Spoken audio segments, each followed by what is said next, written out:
Sao không nói nên lời, vì một khoảng cách đã làm ta chẳng giống khi xưa.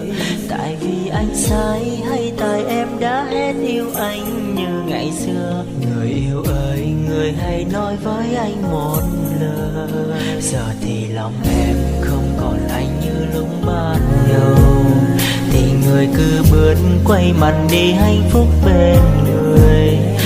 Thì em đi, anh ngồi đây cố gắng vui lên không được không. Chờ em đi, nước mắt anh âm thầm khẽ rơi.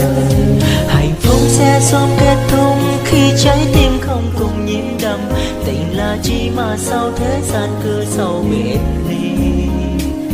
Tình ta như bong mưa, tình ta không như lúc xưa. Thì níu kéo để làm chi càng buồn hơn thôi.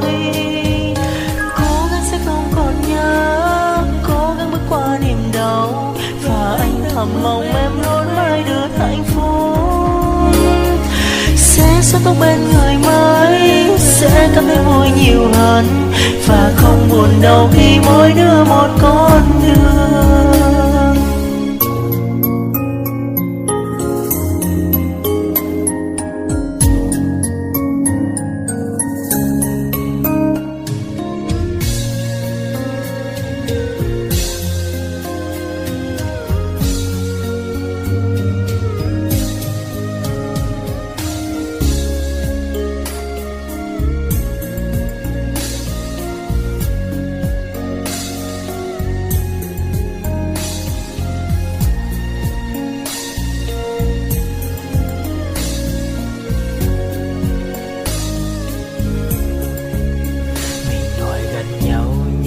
Sao không nói nên lời, vì một khoảng cách đã làm ta chẳng giống khi xưa.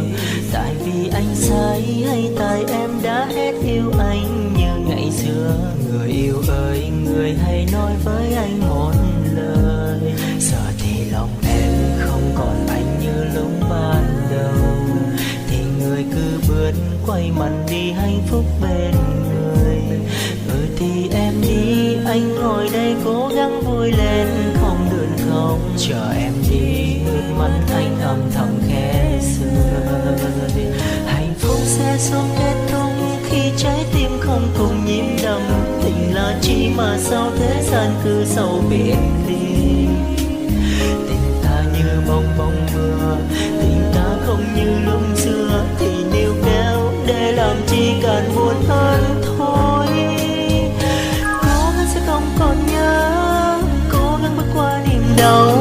Và anh thầm mong em luôn mãi được hạnh phúc. Sẽ sống tốt bên người mới, sẽ cảm thấy vui nhiều hơn, và không buồn đâu khi mỗi đứa một con đường. Và không buồn đâu khi mỗi đứa